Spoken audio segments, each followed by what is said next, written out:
Welcome to Indiana Sports Beat Radio, presented by Wow Food Group and Andy Moore Honda of Bloomington. Know your role and shut your mouth, you jabroni! Fires upfield into the end zone, and it's caught. Jelani Woods, touchdown! INDY! A 43-point night for Tyrese Halliburton. How do you like that, partner? Galloway drives all the way to the hole, throws it off, got it!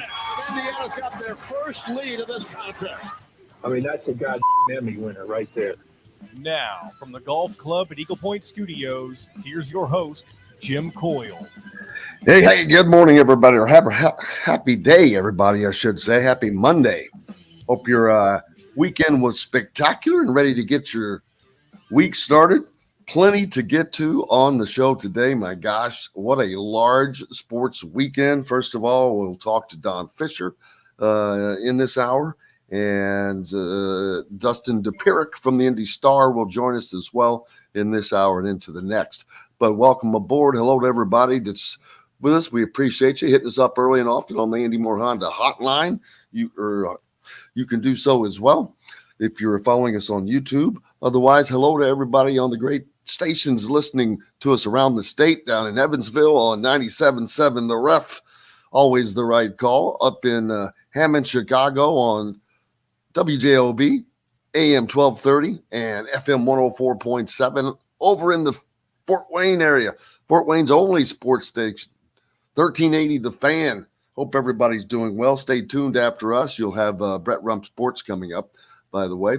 And, man, it was quite a weekend for not just Indiana sports, but the Colts with a huge Iowa-type win. I look forward to talking to Dustin about that. That looked like the Colts took a page out of Iowa football's playbook, winning this game 10-6 over in Frankfurt, Germany, over the Patriots. You men's soccer completes the I don't want to say impossible, but they were this close to not even being seeded high in the Big Ten tournament, end up getting the number one seed because of how it worked out. And they meet the number 2 seed Penn State yesterday, and they win that 1-0 to get another Big Ten tournament title championship under their belt. Things are kind of picking up the right time of the year for the Indiana men's soccer program. Is perfect timing because the College Cup, as I've mentioned, is in Louisville this year. So that would be a huge fan initiative if that were to happen. The Pacers get beat 137-126 by basically by Antetokounmpo by himself. He had 54 points. Man, he was just a machine. I saw the highlights on last night, and man, he was just doing everything. He's a beast. What do you do with that guy? IU men's basketball, they get a win, but it does not look pretty.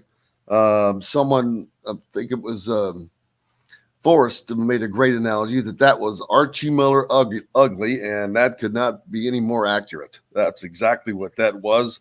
Let's see, the women's team, shock. You want to talk about the most shocking thing of the weekend? They get pounded by Stanford. They lose by 32 points at home. No one even expected that. Jimbo Fischer fired by Texas A&M, owing him, $75 million or so. But we've got all that to talk about and much more. Greg Rakestraw joins us from ISC Sports. How are you doing, my friend? I am doing great. How are you? I cannot complain. It's a Monday, and I don't have a choice on that matter, but I'll just take it and run with the week. Colts look like they took a page out of Iowa football's playbook this weekend. You know, I thought that this week's game would look a lot like last week's game. And if you take away 2 pick sixes, it's almost the identical score. Colts did enough defensively, did allow some rushing yards, but were very much bend but not break. I think they realized early that if they simply kept New England out of the end zone, they were going to win that game. So I realize outside of Indianapolis, if you're not a Colts fan, yesterday didn't look all that beautiful. But combine the fact that you're playing in Germany, it's your last game before the bye, and you're playing the evil empire, and Darth Vader in a hoodie is on the opposite sideline. You take 10-6 and you run to the bank with it. That's exactly what the Indianapolis Colts did. Absolutely. Would do that 1,000 times over because that's just a tough game. We've seen what New England can actually do, beating Buffalo earlier this year. And you made mention of the fact that it was in Germany. I don't think people understand. It has been shown how difficult it is. And the NFL is actually studying all of this, the time, how it affects the players, because they're obviously eyeing having a team over there and not having it be such an advantage. But they've looked at what traveling over there and then having to play and deal with the time difference has done and what it does to players. Well, Jim, what's unique is that, in the past, teams have gone over there like on a Tuesday and basically tried to replicate that what their normal practice week would be over there, which means Tuesday's your off day. You practice Wednesday, practice Thursday, light walk through Friday, meeting Saturday, play on Sunday. The Indianapolis Colts practiced here, as in Indianapolis, Wednesday and Thursday. They got on a plane at 9 o'clock Indianapolis time. That's 3 a.m. Central European time, which is what Germany is on Friday morning. Flew across, had limited work on Friday, usual meetings on Saturday.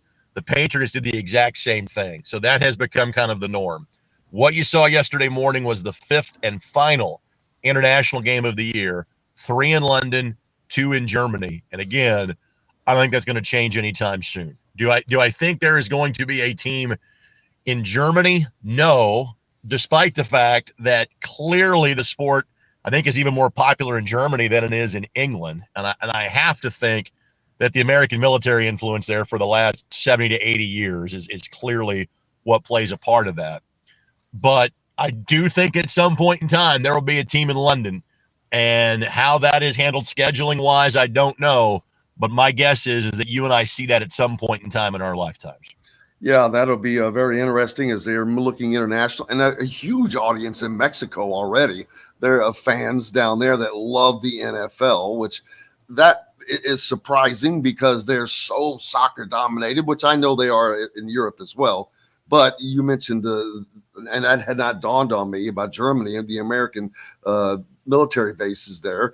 I hadn't thought about that, but there is great support from the Mexican community. Yep. And there have been games, that have been played down there, and there is a huge Dallas Cowboys influence down there. There is a huge Oakland, LA, now Las Vegas Raiders influence down there as well. So you have seen games at the Azteca on a regular basis. I want to say the Colts played a preseason game there about 15 years ago. This was the second trip overseas for a regular season game. Colts played at Wembley back in 2016 and lost to the Jacksonville Jaguars. And Jim, because of Shad Khan being the owner of both the Jacksonville Jaguars and the Fulham Soccer Club, which is in the Premier League this year, Jacksonville has kind of become London's official team. They're the Jaguars, when they're over there. They actually played back-to-back weeks there this year, which was great for them. If I'm the Buffalo Bills who played them the second time, I'm ticked because they've got a full week to adjust to being over there. I had to figure it out in 2 or 3 days. So, again, I think sooner rather than later, 32 is such a perfect number, all right? And you can argue the quality of the games, the teams, the offense, et cetera, we don't need to expand. We're never going to contract, but we don't need to expand. But if they ever do, I really think London's getting one of the teams. Yeah, it'll be very, very interesting. And I'm sure you had a busy weekend with the high school football playoffs as well. How did that go? Jim, I had an amazing football weekend, so I'm not surprised my third game yesterday was a bit of a dud because it's going to be hard to match the first two. So on Friday night, I had Ben Davis and Cathedral, 3-point Ben Davis win. They had a game-winning field goal, about 3 minutes left to go, get an interception of Mr. Football candidate Danny O'Neill in the end zone. The Ben Davis defense just battered Danny the entire game. The toughness and grit that kid showed, and the entire Cathedral team showed, was remarkable. And the best example I can give it to you on that. You're familiar with the Indiana high school football fan site, just like the Indiana high school football or basketball fan site that Rob Roberts and his group put together. Sean Martin as well on Facebook. There was no jaw jacking or trash talking. It was, hey, great game, great respect. Going, how complimentary the Ben Davis fans were of Danny O'Neal. That was the sign of how good that game was. It was just tremendous. There was never more than a 10-point lead. Ben Davis, instead of coming from behind this time, got a pick six on a deflected pass early in the game and just kind of kept Cathedral at bay the rest of the time. Cathedral would tie at 17. Cathedral would tie at 24. But Ben Davis just a little more physical, and I think that was the difference in that game.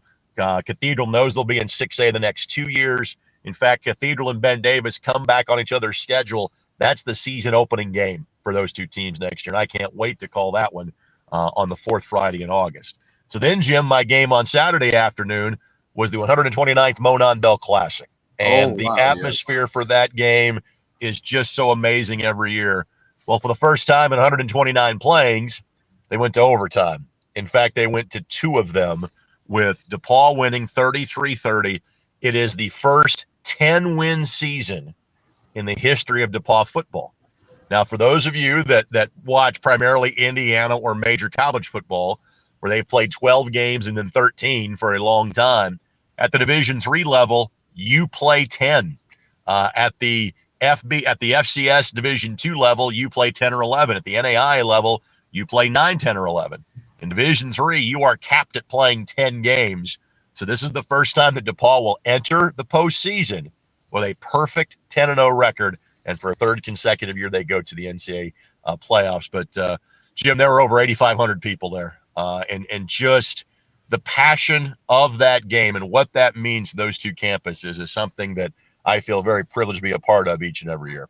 Well, it's awesome to get to talk about it, too, because obviously it means a lot to a lot of people. And for it to have never gone to overtime in over a century of playing is crazy. Again, allow me to explain for those that are a little bit younger than, say, Jim and I. Overtime did not come to college football until 1996. So it was not adopted until the 1995 bowl season. That is approved for everybody. I believe that the University of Indianapolis and St. Joseph's College played the first overtime game in the history of college football in terms of a regular season game. They played the season opener like the last Saturday in August of 96. So I think they got the first one of any of them. So while we say it's the first 129 years, it's really the first in 27 or 28 playings of the game that possibly could have gone to overtime, and it did. I've done 3 of these, and the storylines for all 3 have been amazing. Last year's game wasn't amazing, but we had a half foot of snow before the game started, and so we had what we called the Snow Non-Bell game last year. So there's something unique about this game every year, which makes it truly one of the great rivalries in college football, let alone in small college football. Well, it sounds like you had a spectacular weekend, my friend, and thank you so much for joining us again to tell us about it. Jimmy, my pleasure, and I'll get on a better connection for you and be on time next week. Thanks for having me on the show. I always appreciate it. Hey, make sure you check out Greg Rakestraw on the ISC Sports Network for all of your coverage, whether it's IHSA, playoffs, whatever you're following. They've got a full load of content there. Thanks to Greg. We've got Don Fischer up next, and we'll be back with him right after this. We'll be right back to the Golf Club at Eagle Point Studios for more Indiana Sports Beat Radio with Jim Coyle, presented by Wow Food Group and Andy Moore Honda of Bloomington. So, remember, did you hear the echo of him at the very beginning of that? So, and StreamYard gave me a notification, and it answers why it happened with Travis Miller. And it said there's an issue with people coming on with Google phones. That's why it's causing to do that. So I've never gotten that notification before. Well, it just means they have to fix it, whatever StreamYard has to do, their little, maintenance or whatever. But I was able just to mute him every time you were talking. I just had to make sure I was watching. I picked up on that. Hopefully he's the only one joining with an Android today. I don't think Don does, and I don't think everyone Dustin else does. No, everyone else is online. Yeah. All right, I got a lot of comments I'm got to get to, but can't do that until after.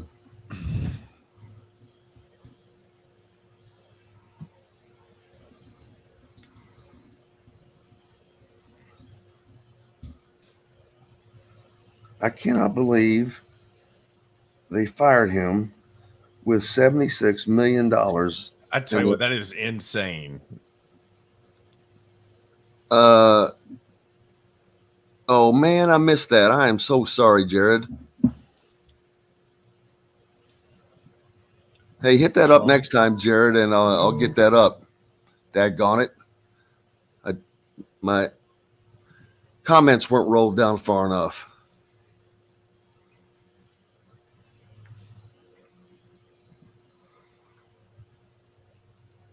So I apologize. See, yeah, having a guest in that first segment throws me out of my rhythm. I mean, I know the reason you're doing it, but I agree. I saw you commented on the one of the podcast episodes. You said that's a menu of topics. I thought that was pretty funny. I'm trying to comment on all of them. Well, it's fun. How's everything here sound wise? You sound great. You don't have any sound issues at all. Man. It was a good and bad as a. Oh, come on. Hurry up. Here comes Don. Morning, Don. Morning, guys. How are you? Doing well. Just so you know, next Monday I will be in New York, so I can only do I can only do a phone call type interview, if that's okay. Yep, okay. I'll be there with you, my friend. Okay. All right, here we go, guys. 824-4040, the golf club at Eagle Point in Bloomington. This segment is brought to you by the Chop Shop, home of the Indiana football and men's basketball coaches shows. Now back to the golf club at Eagle Point Studios for more Indiana Sports Beat Radio with Jim Coyle, presented by Wow Food Group and Andy Moore Honda of Bloomington. Welcome back, Indiana Sports Beat Radio here on this Monday. Hope you had a great weekend. It was one that, for our guest Don Fischer, I would describe as a Clint Eastwood movie: the good, the bad, and the ugly. A little bit of all of that involved with. Of course, you weren't there for the men's or the women's soccer game and the women's basketball game, but the men's football and men's basketball were both a little scary. The football was of unbelievable excitement of what that offense was able to not only produce, but to come back from, keep showing some resilience. Unfortunately, defensively, they couldn't match that.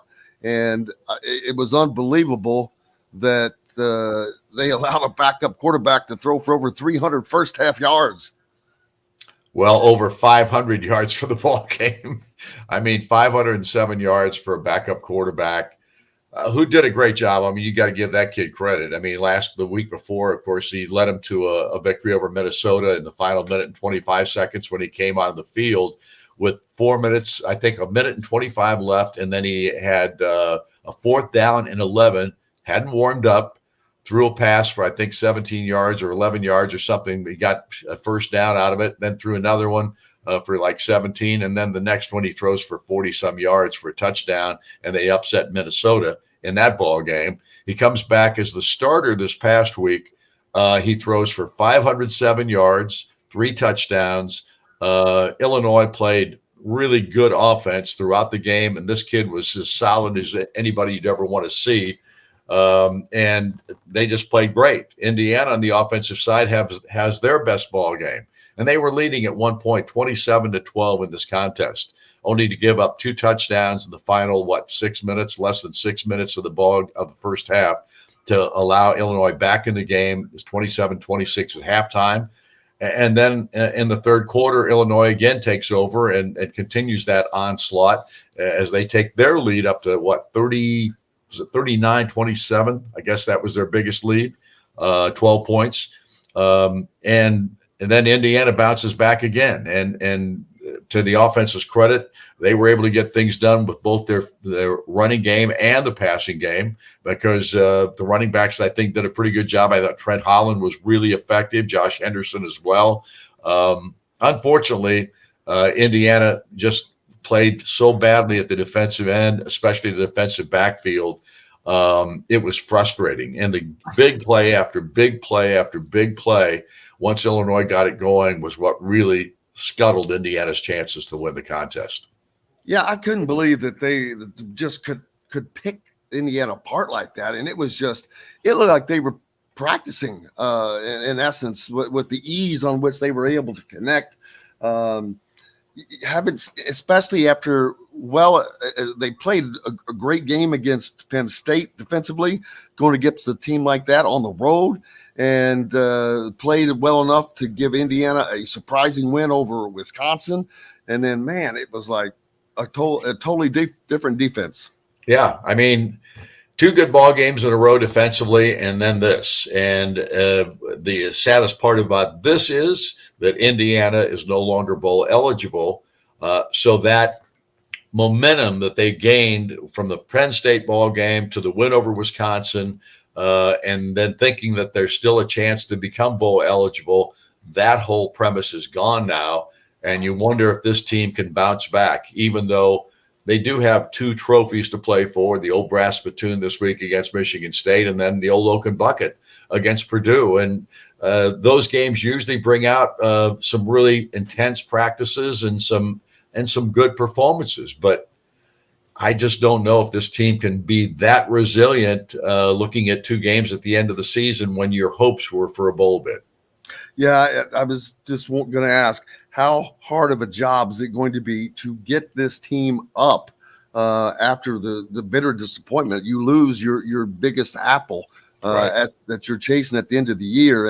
And with most of these guys are not from Indiana. And so the rivalries, so to speak, don't mean as much as they do to the fans. Right. And it's not a slight against them. It's just not being in that environment. You don't have that. But I do remember last year when they got that win at Michigan State. That was very surprising to me, because that they were able to find that resilience to do that. So maybe they can match that again and then go up to Purdue and do the same thing. But it mentally is going to be a difficult challenge.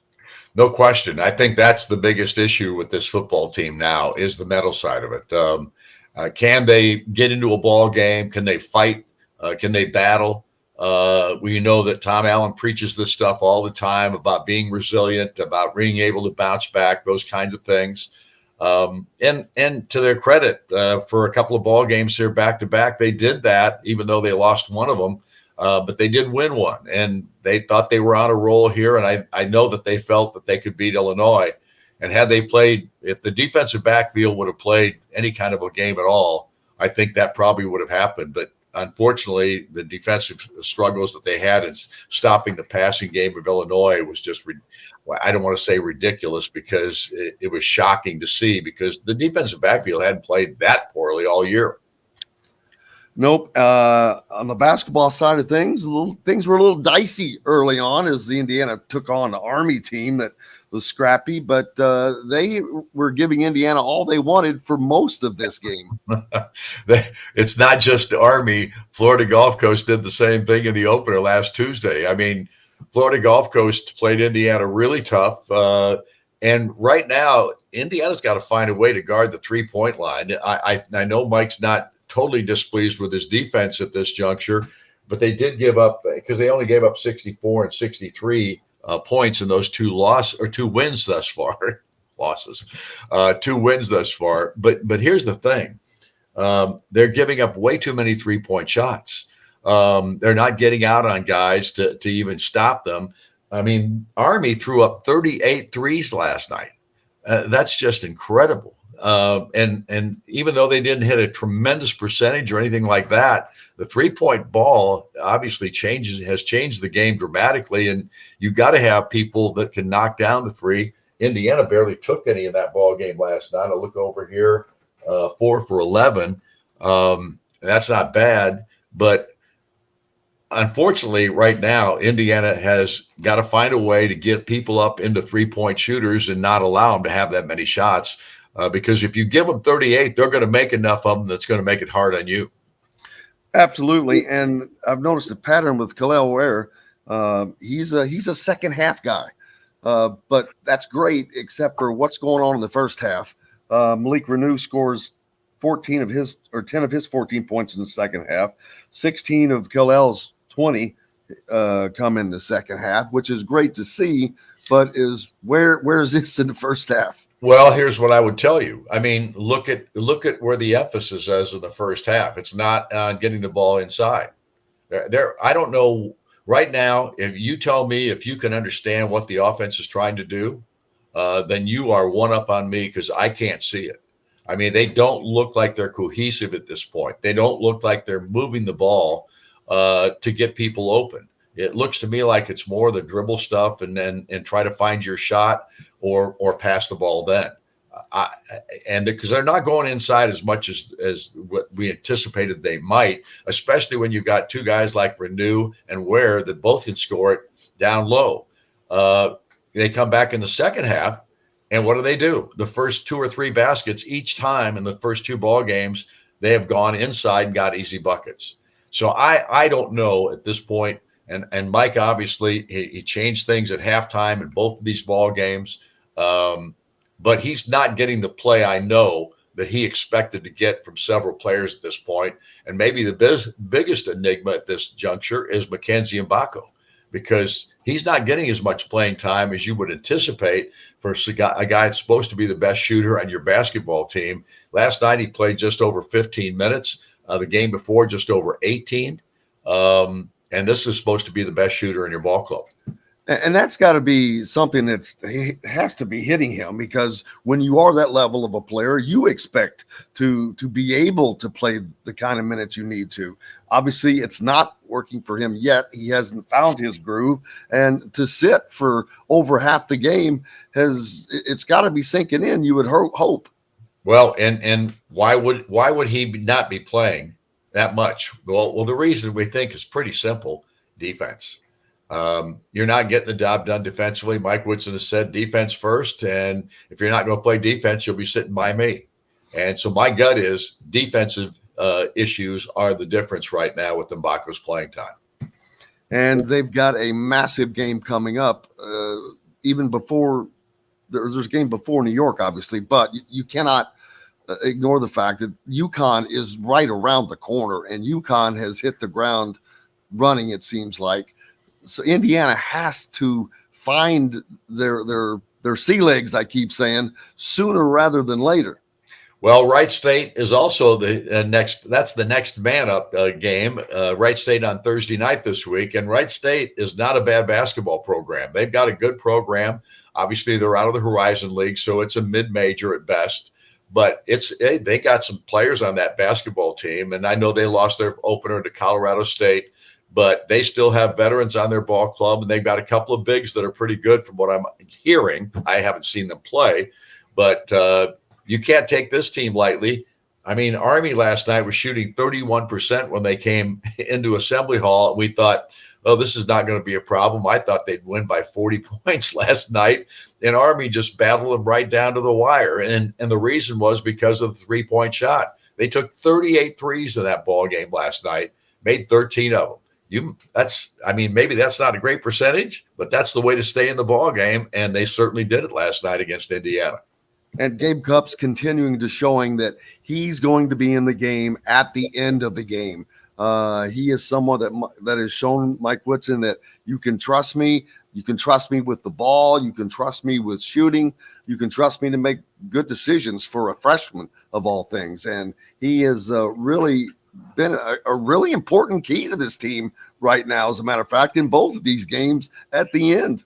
Right. I mean, last night, Indiana turned the ball over 18 times. That's way too many. So turnovers is an issue. They're not banging on the boards like you would expect. They won the board battle last night, 29-26 against Florida Gulf Coast. They also won the boards 33, or actually they didn't. They tied the boards 33 all.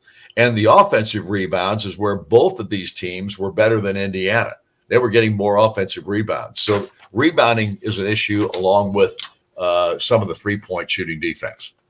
Certainly some things to worry about as the schedule will get tougher sooner rather than later. Like I said, Wright State coming up, that will be a challenge for Indiana, but then they head to New York to take on UConn and then either Louisville or Texas after that.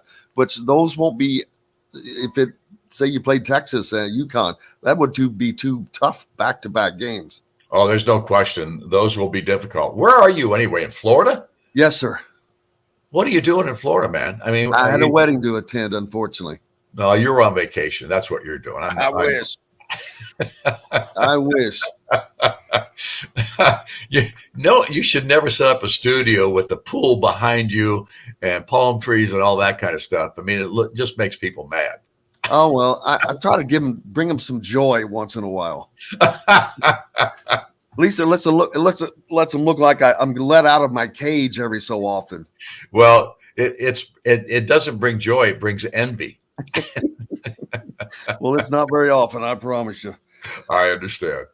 All right, brother. We appreciate you. We'll see you soon. If not, in New York. Yep, we'll be there for next week's show, but I'll have to do it on the phone because I won't have any Zoom capabilities, if you know what I mean. No worries, my friend. We look forward to it as always. All right, thanks. Thank you so much. Mr. Don Fischer joining us here on Indiana Sports Beat Radio. Is not a good weekend for Indiana basketball. The men's side gets the win, but it's still concerning to watch their play. And the cohesion that Don talked about has been an issue all year. They don't look like they played together all summer, which I know there's a lot of new faces in there, but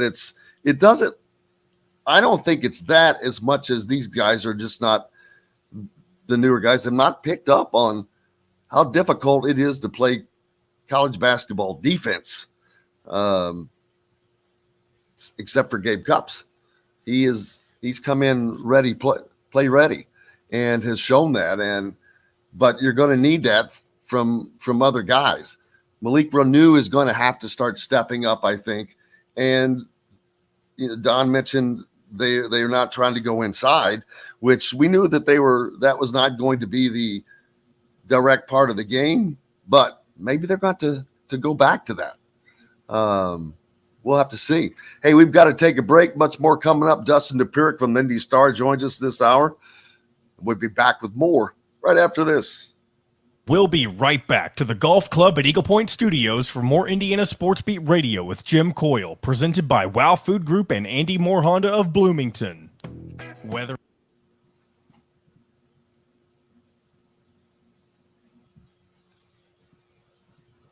Don blowing my cover, man.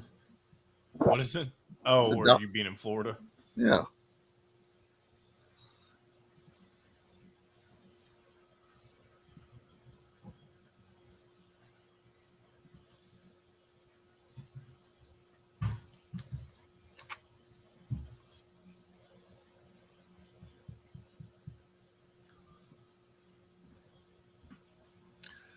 All right, I got tons of comments I haven't been able to get to yet.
Is that football or basketball? That's a good question. I think he's basketball. Here's Dustin. Hey. How are you, sir? Doing well. In wonderful Philadelphia this morning. You also seem like you're in a nice locale. Not Philadelphia. No. That's a swimming pool. Where are you? Down in Florida. Nice. Had to come down for a wedding. I'll dig it. There you go. Wasn't mine.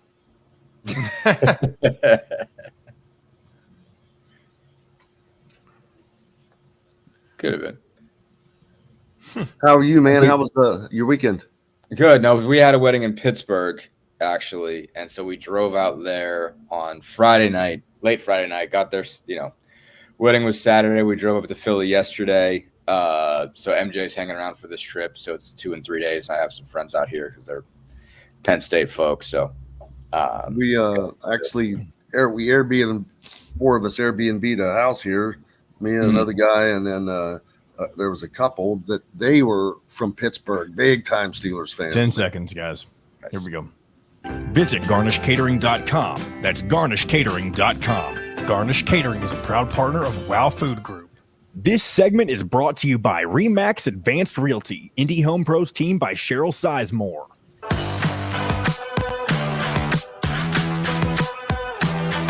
Now back to the Golf Club at Eagle Point Studios for more Indiana Sports Beat Radio with Jim Coyle, presented by WOW Food Group and Andy Moore Honda of Bloomington.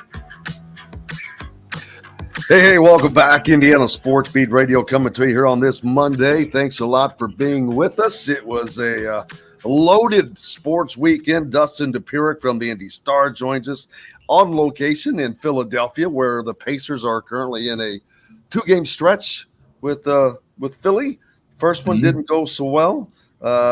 Man, they're not playing much defense at all, but playing a lot of offense. Playing a whole lot. Lots of offense. The final score was 126-137.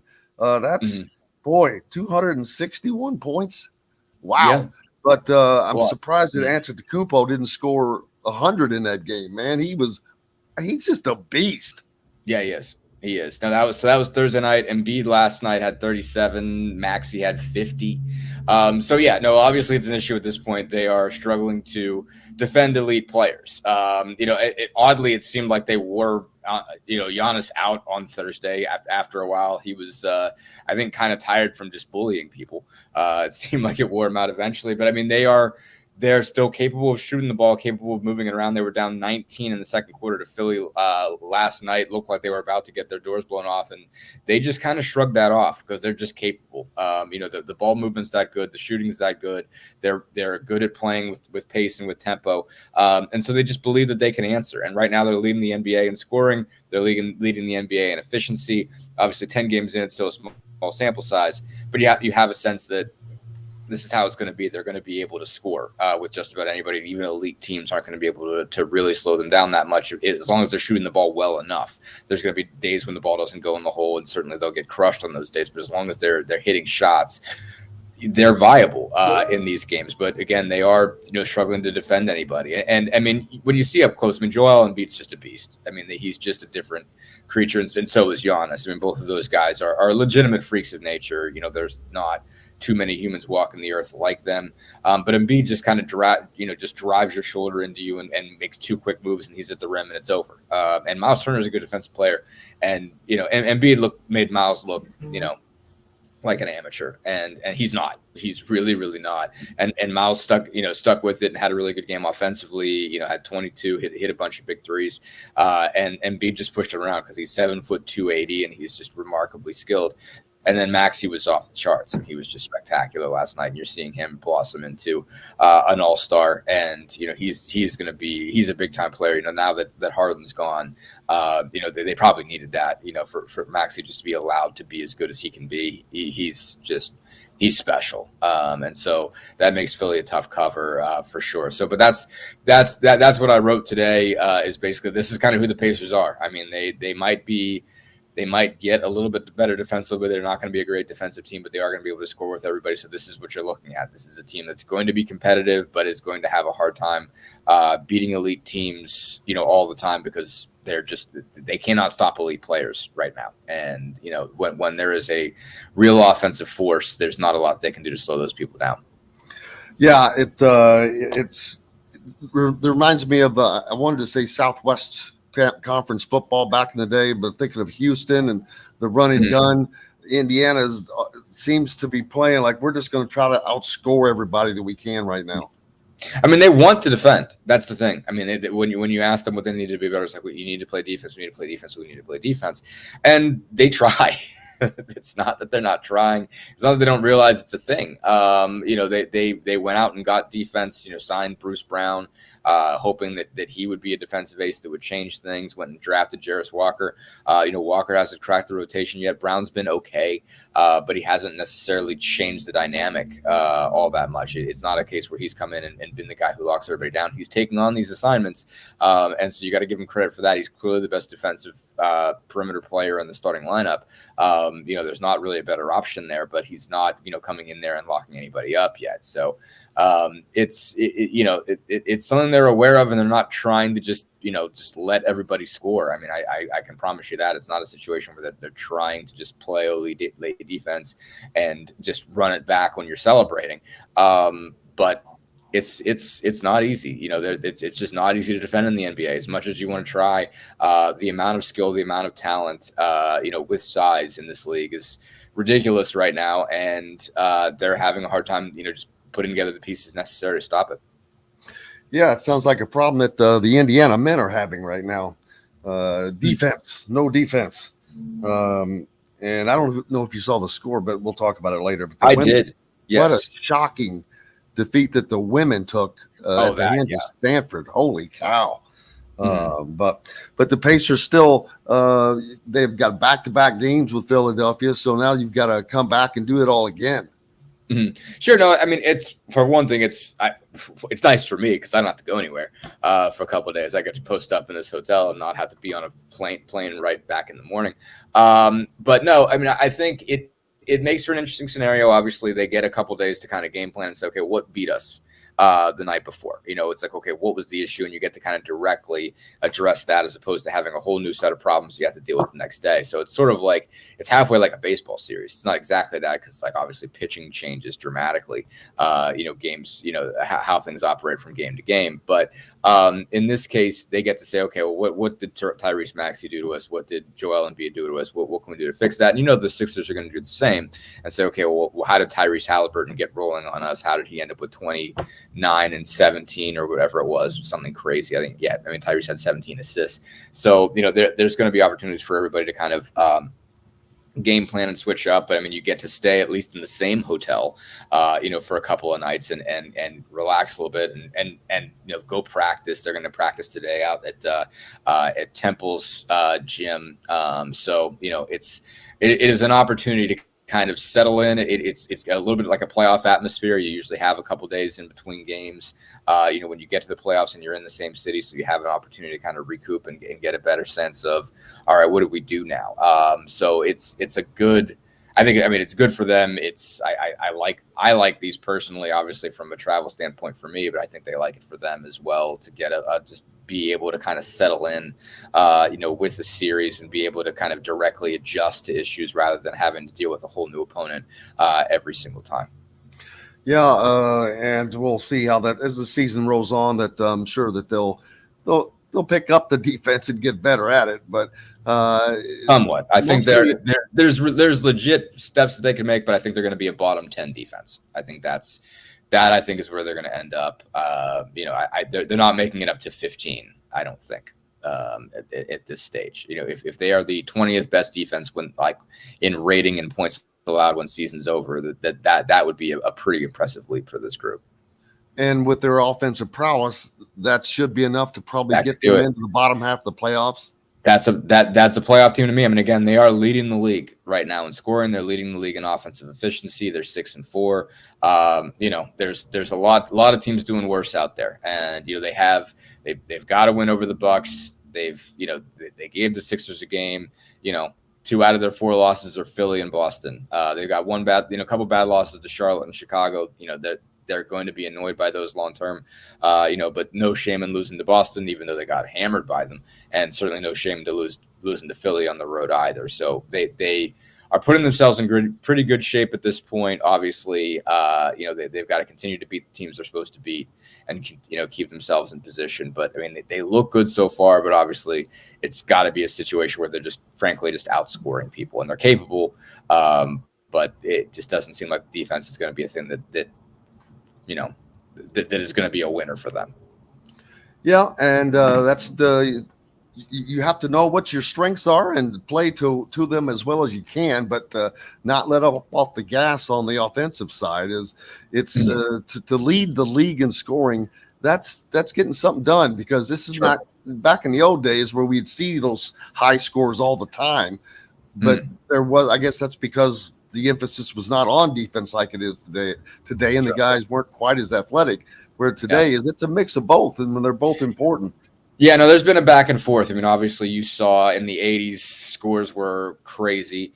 In the 90s, you saw everybody really locked down. And by early 2000s is when you're seeing 70-point games. And then you saw rule changes as far as what's allowed from a hand-checking perspective, try to make it less brutal as far as what you're allowed to do physically. And certainly the scores have gone back up. But you still have to play defense, and you still have to be competitive that way. But you're seeing games back in the 110s, most nights and whatnot. But when they get to playoff time, you're still you're seeing it come back to the 90s, basically, when that's the scores you're playing in. They're capable of, when they really, really, really need to, locking up. I don't mean the Pacers specifically, but the better teams in the league are capable of putting together really good defensive performances when it's playoff time, when you can shorten your rotation, when you're getting adequate rest from game to game, when you're not dealing with back-to-backs, when it's not about 82 anymore, it's just surviving, from night to night and series to series, the game changes. But yeah, no, I mean, they are teams that can defend better than I would say you could in the 80s, but it's not, because you don't have the rules on your side anymore on defense in terms of what you can get away with without fouling. It's still a harder game. And again, the skill level is nuts. I mean, it's still mind blowing to me just after a year in to covering the NBA, after covering as much college ball as I did. The difference is drastic. I mean, it is drastic. I mean, there's really good college basketball players, and I love watching the college game, but the level is just so beyond. It is so beyond. It's nuts what these guys can do. It's absolutely crazy. It reminds me of football in a way. It's not just the size. These guys are bigger and not in height so much as they're older, they're thicker, they're more mature, but they're just as fast. They do. It's like the back in the day, a linebacker, if he ran a 5.2 40, well, that was great. Well, now they're running 4.7 40s and 4.6, whatever. Linebackers are 4.6, 4.5, some of them. Yeah. Like I mean, obviously you invest this much into training, you invest this much into nutrition, you invest this much into players in general, and the money's bigger and everything like that. And so it's an industry. Like creating athletes is an industry that it was not in place 30 years ago, 40 years ago. There's just a different capability in terms of what you can produce. There's so many people that are training for a living. These guys are working with people all the time, whether it's skill trainers, whether it's conditioning people, whether it's nutritionists, all of this.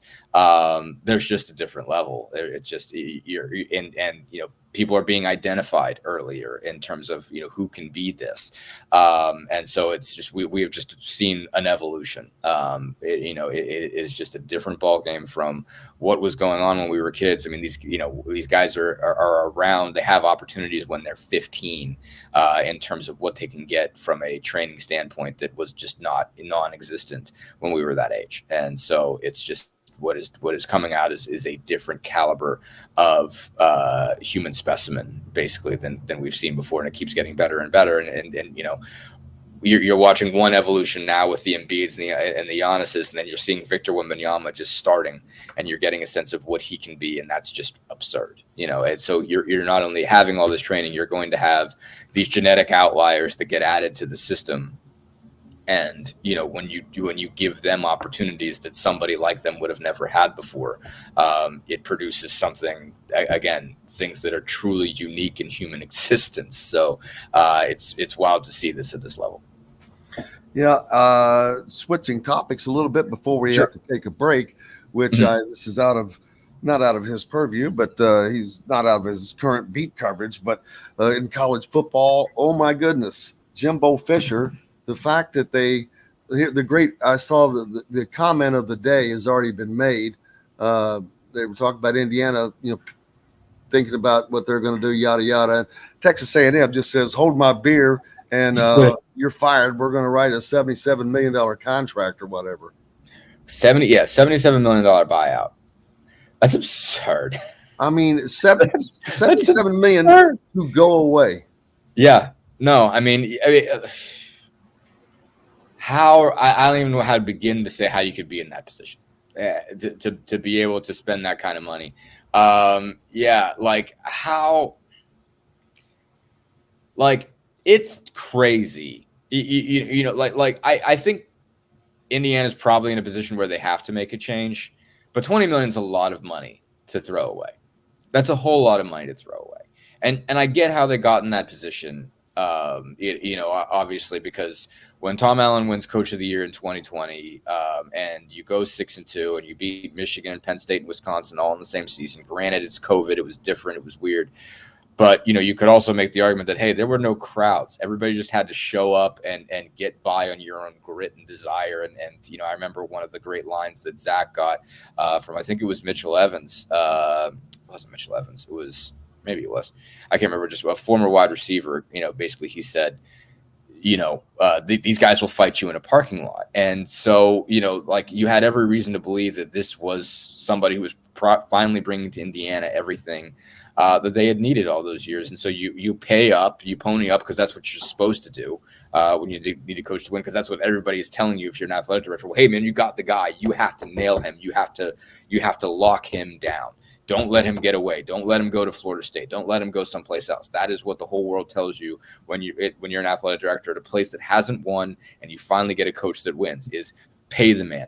Pay the man, keep him. Who cares about the buyer? You're not going to have to worry about that. You're not going to be firing him in 3 years. No chance. This guy's going to, take you as far as you can go. He's going to get you, be a consistent guy who takes you to bowl games. He just took you to the Gator Bowl last year, took you to the Outback this year. How can you even think about what the buyout's going to be? And so I get they're in a tough position, and it should not be easy for them to decide to pay off $20 million. And being A&M and saying I'm going to pay $77 million to a guy is crazy, because they gave him crazy money to start with. When they hired him in the first place, away from Florida State, they felt like they had to pay him crazy money to get him out of there. So probably had a buyout there. I bet. I'd have to go back and look. I'm sure they did.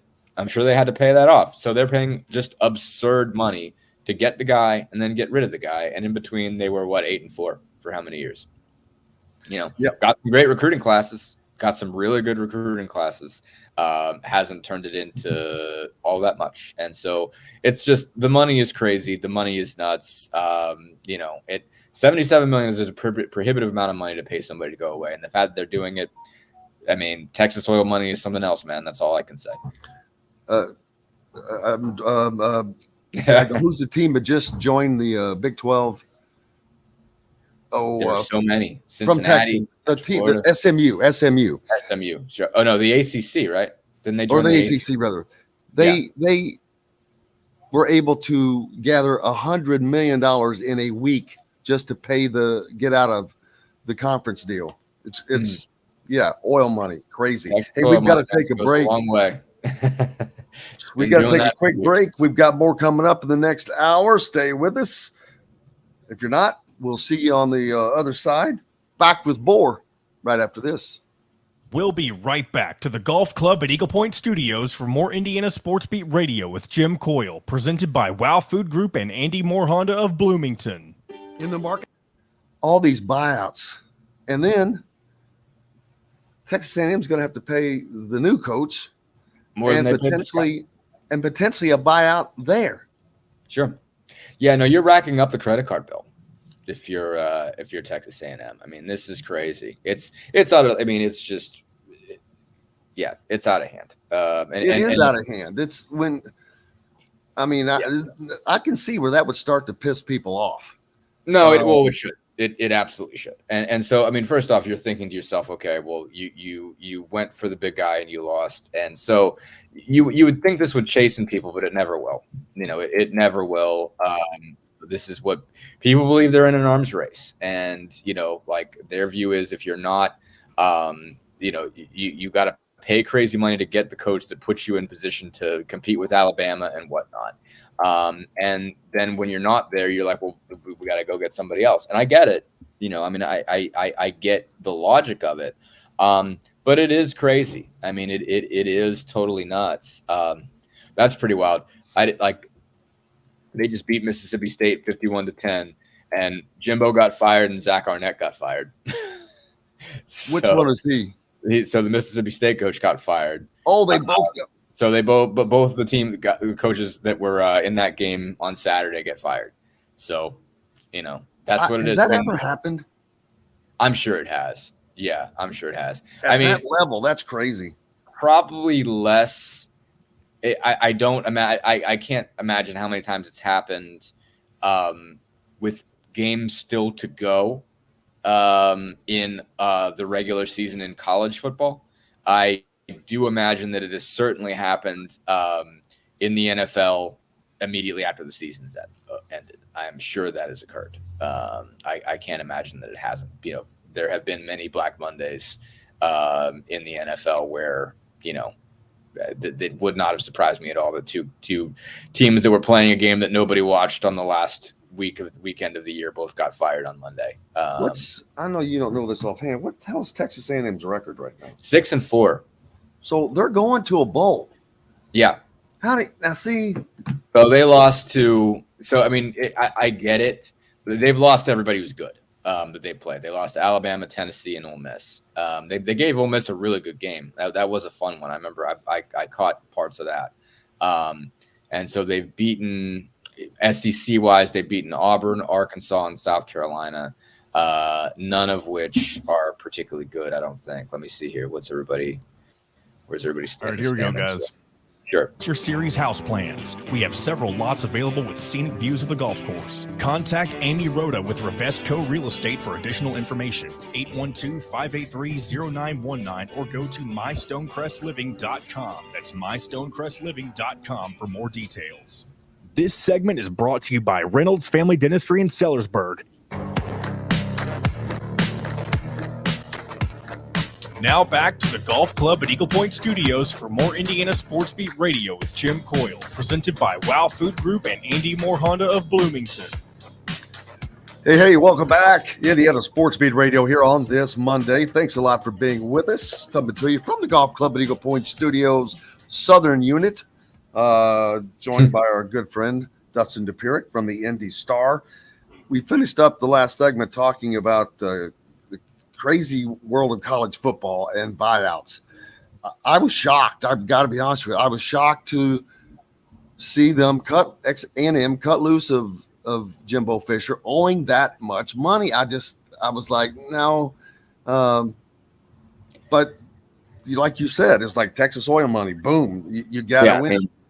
I mean, obviously that it's a lot to raise. I mean, you saw, there was obviously certainly a discussion when Indiana fired Archie Miller and how they were going to do that with much, much less money. I mean, they had to go find, I think it was $10 million to put that away. And they'd reached the point that I think that they had to do that as well. And that was basketball at Indiana. So sure, that was probably not an issue. Now it's easier to find that money. But even so, like Indiana could not in good conscience pay $70 to tell a coach to go away. Hell no. I mean, there's no earthly way. I mean, like unless I can't imagine what it would take, what the reason would be. There would be a revolt, actually, if they did. Yeah. The only way that you could do, I would say, the only way that you could do it is you had a reason to fire a guy for cause, and for whatever reason you lost some kind of grievance over that. That's the only thing that I can imagine is that someone did something so vile, but yet somehow it wasn't against law in some way, shape, or form. And somebody said, like, we just got to get rid of this guy. We can't have him around. That's the only way that I can even imagine coming anywhere close to that. But I mean, I can't imagine Indiana ever setting up a scenario where they were owing that much somebody that much money to start with. That would have been crazy. But I mean, like, they had to go find obviously a donor to cover that $10 million, mostly because Scott Dolson was saying, like, we have to battle back to recoup losses from COVID. We just borrowed all this money from the university. We're still trying to come back. We can't take this out of athletic department funds after we just had to either cut wages or lay people off. Or I don't think they laid people off. I mean, they might have just cut down on part-timers or something. I can't remember what they all had to do.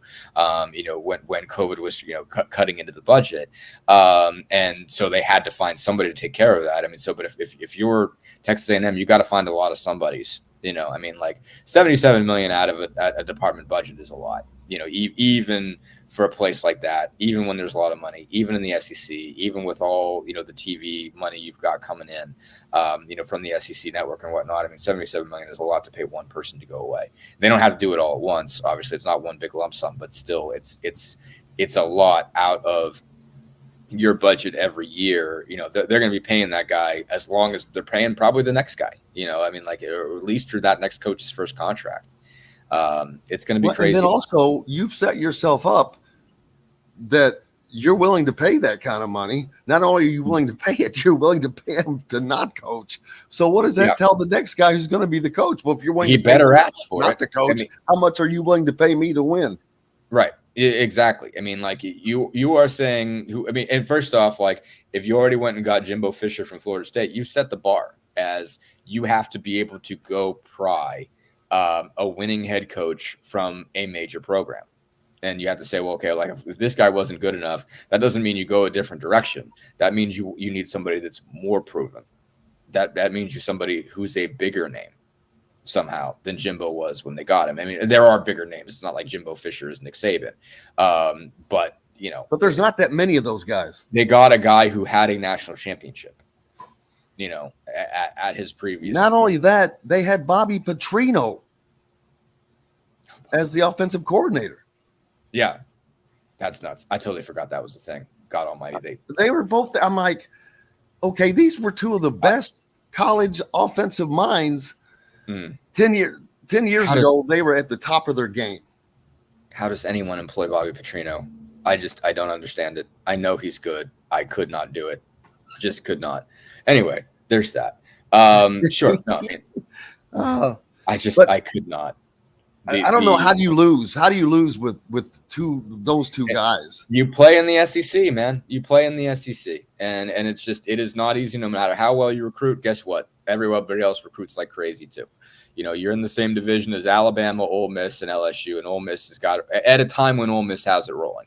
I mean, obviously they haven't kind of jumped that fence to be in that really elite conversation, but they've been hanging on the edge of it, where they're somewhere between 8 and 15 every year. As far as how good they are. I mean, they're good enough to get into a New Year's Six bowl game. Not good enough to win the West, but good enough to make a game out of it. And so when you've got those three rolling, you've got Georgia owning the world in the East. So you got crossover games every year against at least somebody. They got Tennessee they got beat by. It's not easy in that league. I mean, it's crazy, and it's not like the Big Ten. I mean, this isn't a great year for the SEC comparatively. I mean, they're just, by SEC standards, they're just okay, and they might have a third straight national champion. And the Big Ten is, I don't know what you'd call them, but they're not okay. Yeah, I mean, they're top heavy. They're a top heavy league with three powerhouse programs that can compete with just about anybody, and then after that, it just falls off a cliff. And they've certainly had years where they've been more competitive, where those Wisconsins, those Iowas, those Minnesotas, those Michigan States have been more competitive, and right now they're not. You don't put them up against, when they play the Penn States, the Michigans, the Ohio States, it's not close right now. You've seen the Big Ten be more competitive. Again, right now it isn't, but the SEC there have been times when the SEC has been more top heavy. This year it's a little bit more spread out, I would say. Alabama was at least beatable. They didn't lose a lot. They haven't lost a lot of games, but they haven't looked like themselves. But they're still pretty good, and LSU is still pretty good, and Ole Miss is still pretty good. And there's enough teams that are at least competitive enough to give you a game. Even Arkansas is 3-7. They're at least they can be trouble, or Auburn can be trouble. It's just not an easy league, and if your guys don't turn out, and A&M's guys have not turned out the way that they hope they would, you can be in trouble. Yeah, and it brings me to a point I was going to make that. All right, we had Texas A&M and Jim and Bobby Petrino, and I'm sure he had other coaches, but I just made a note of Bobby Petrino because he's been a successful head coach when he was at Louisville. They go to the Orange Bowl. They've done some things, but his offensive mind is no question how good he is. Now, Indiana, I don't think there's a question that they have to make a change after this year. I know that's not a subject. A lot of people are going to. It's not fun to say because Tom Allen's a really great guy. Yeah, I mean, and there's 2 games left in the season, but they're not bowl eligible, no matter what. So, Indiana is going to be in this weird spot because player transfers could potentially be just devastating either way. Sure. And you see what happens. Look at Purdue. Purdue's got a good coach. Ryan Walters is part of the reason why Illinois is not that good this year. He left as their defensive coordinator, and they took a drop down, surprisingly. And that's as weak, and as with the Big Ten West being so weak, they're still. I think Purdue is maybe the worst team in the conference, and that's the first year coach, so he gets the pass. A little surprising that they weren't able to do something with with it being so weak, but they didn't. Now Indiana is going to be in that position, probably. I'd said all year long that Indiana was not gonna. No way they're going to do the $20 million buyout, that he'd be here next year no matter what. And I have, for all of you that I've said it, I've changed my mind. I think that there definitely will be a change. And that's a big hit for Indiana. For one thing, that's the most they've ever paid a football coach. And now they're paying it. They're going to pay more in a buyout than they've ever paid a coach in totality for that's football. That's mind-boggling. Sure. No, I mean, I remember, when I first covered IU, when I first came to Bloomington in 2009, Bill Lynch was not making $1 million a year. He wasn't close to $1 million a year. He might have been $650, and they're paying coordinators that now. Close to it. And the amount of that was right at the point. I mean, obviously Fred Glass, I think, was maybe in his second year as athletic director, and his view was that the most important thing he had to do was invest in football financially. That it was, he viewed it as, we talked about this a lot. He said, in inventory I got. He said, like, I can't sell any more basketball tickets. So, it's important to keep that rolling and keep them good. But like, I'm selling out Assembly Hall every night. If I'm making more money, the place I've got to go to make more money is football, because I've got empty seats and I got to fill them. And so the way to fill them is to invest more in that program. But what did they do to actually invest in the program? I know they closed both. You don't remember where it was, man. You don't remember. They closed both ends of the stadium, but they're still last in facilities. Sure. But I mean, like, just getting to still be anywhere near where they were, like, that cost a lot of money to get them there. I mean, I get it's crazy, like, you're still behind because, like, it's that much of an arms race. But, like, if they still had what they had in 2002, you can't even imagine it. Like, I mean, what it cost to fill that place in. All the facilities they built in the tunnels of that, like when you're walking through the catacombs of, the North End Zone, like, what all is there that did not used to be there? Is a lot. And, there was a lot of brick and mortar expansion. And I'm not trying to knock it, Sure. Because no, it's, I mean, it's beautiful. It looks good. I mean, it Right. really looks very good from a symmetrical standpoint. And they're paying way more for humans. You know, I mean, that's the biggest thing is they're paying, you know, way more for coaches. You know, they spent a lot of money on strength training and speed training and you know, like development and all this. And it's still this. I mean, it tells you that's where the arms race is that there will always be somebody spending more money. No matter how much you up your game, somebody else is going to up their game more. And, you know, someone else is going to have more capacity. And if you're more established as a football program, you'll be able to find more donors. You'll be able to find more people that'll throw money in. You know, some of those are ex-players. Some of them are, you know, again, just rich people that have been coming to games for years and years and years, and they want their team to be good, and they're used to it. There's just an infrastructure in a place like a Michigan or a Penn State or Ohio State that is different than what you have in Indiana. But they have invested, you know, crazy money in that. And again, like they were in a position where they really felt like, okay, you have the guy, and now you have to give him the money. Like it was just a very simple, I think, decision on Scott Dolson's part in 2020. When you're Indiana and your guy is National Coach of the Year, and you've been to 2 Florida New Year's Day-ish bowl games in back-to-back years. I mean, I can't remember. I don't think the Gator Bowl was technically January 1 that year, but you know, you view that as that general type of second tier, but Jan 1 bowl game. When someone gets you there back-to-back years, you got to pay the man. You know, you have to pay the man, and you have to keep him, and you have to, you know, kind of ward off whoever else is talking to him, because somebody probably is. And they threw the money at him, and then all of a sudden it goes down the tank very, very fast. Now you're in a position where now you've got to throw money away to get rid of him. But a lot of money. You almost have to do it. You almost have to do it because it's just like you know, it like.